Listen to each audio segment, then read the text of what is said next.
In the vast embrace of the Himalayas, where time seems to pause and the earth brushes the heavens, there existed a village so tucked away in silence that even the wind moved through it with reverence.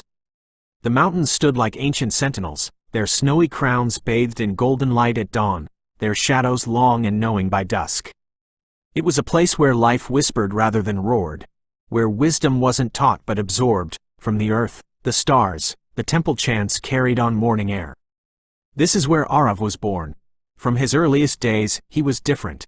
While other children played in the monastery courtyards and listened wide-eyed to tales of sages and spirits, Aarav sat alone, staring at the jagged peaks on the horizon, as if trying to see beyond them.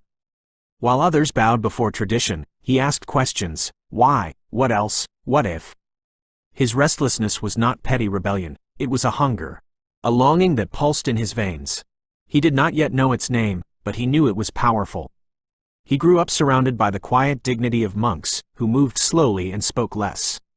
His village prized inner peace above all else. Meera, his closest companion, embodied that serenity. She was everything the mountains valued: graceful, grounded, calm. She cared for the elderly, nurtured the gardens, and sat in deep meditation beneath the ancient Bodhi tree, hour after hour, as if in conversation with the universe itself. Aarav admired her, but he couldn't understand her. Her contentment, to him, felt like surrender. "Don't you want to be someone?" he asked her once. "To make a mark the world can't erase?" She had smiled, her eyes like deep water. "I already am someone. You're looking for footprints in the sand. I'm looking for roots in the earth." But Aarav didn't want roots. He wanted wings. And so, one morning, without ceremony, without goodbye, he left. Left the village, the mountains, Meera. Left the silence that felt to him like chains. The city below was everything he imagined and more. A dazzling, brutal, merciless organism. Towers of steel and glass clawed at the sky. The streets pulsed with ambition. People moved fast, talked fast, lived fast. There were no slow meditations here. No stillness. Only motion. And Aarav? He learned to move with it. No, faster than it. He consumed books, trends, opportunities. He studied finance, strategy, psychology, and people. He mastered negotiation, persuasion, domination. He became a storm. In boardrooms and business deals, he carved his name into the landscape. He built a company, then a conglomerate. His face appeared on magazine covers. His quotes echoed in conferences.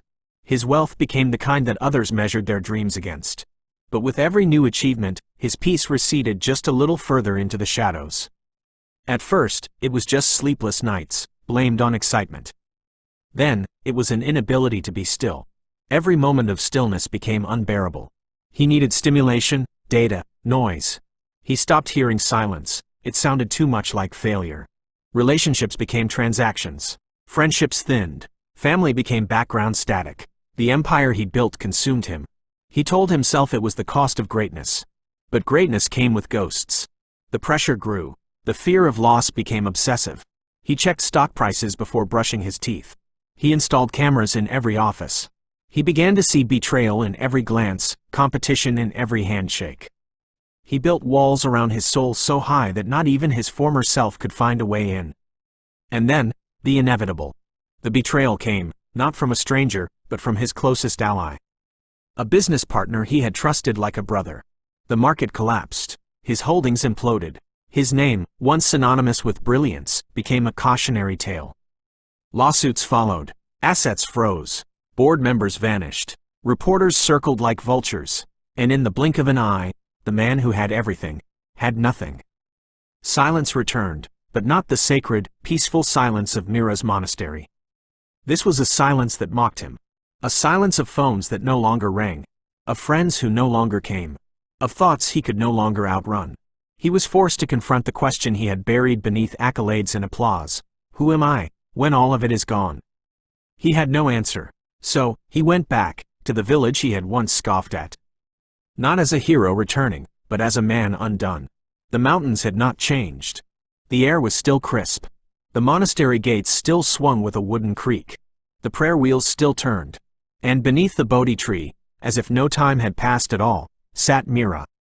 She did not rise. She did not speak. She simply looked up, met his eyes, and in that gaze, he felt what he had not felt in years. presence. Recognition, not of what he had become, but of who he had always been. He sat beside her, trembling, not from cold, but from the weight of everything he had carried. He could not hold it anymore. "I chased everything," he said, voice cracking, "and it all turned to ash. What did I do wrong?" She was quiet for a long time. Then, softly, "You didn't do wrong by dreaming. You did wrong by believing you were the dream."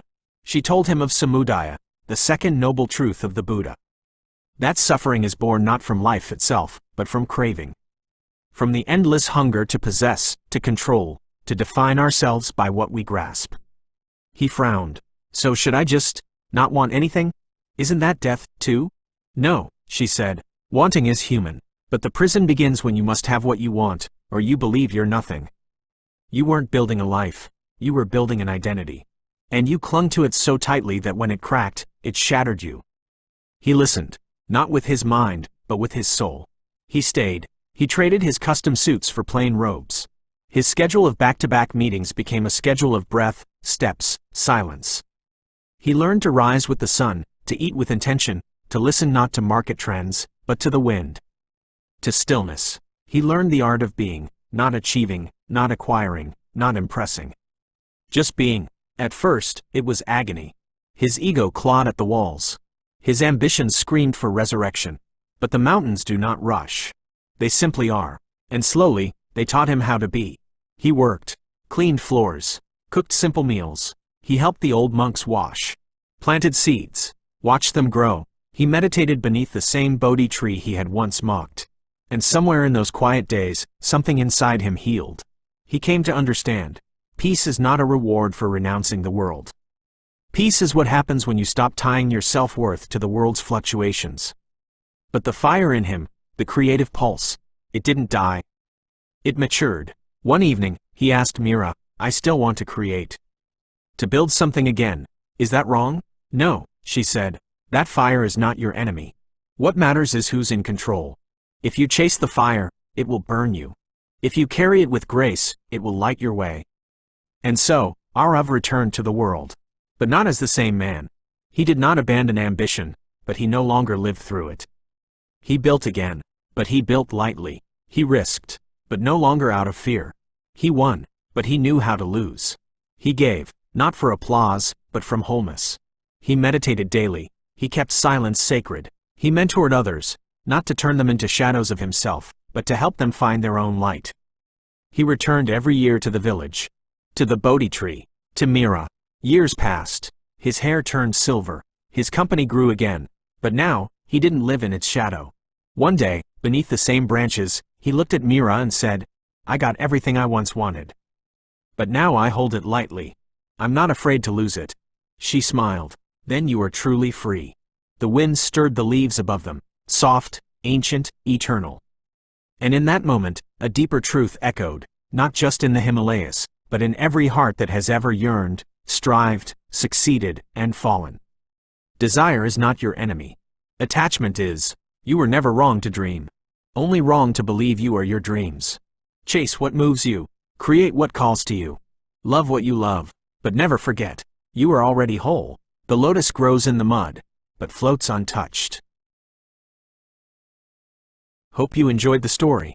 If you'd like to hear more such stories, please like this video and subscribe to our channel so you don't miss any future uploads.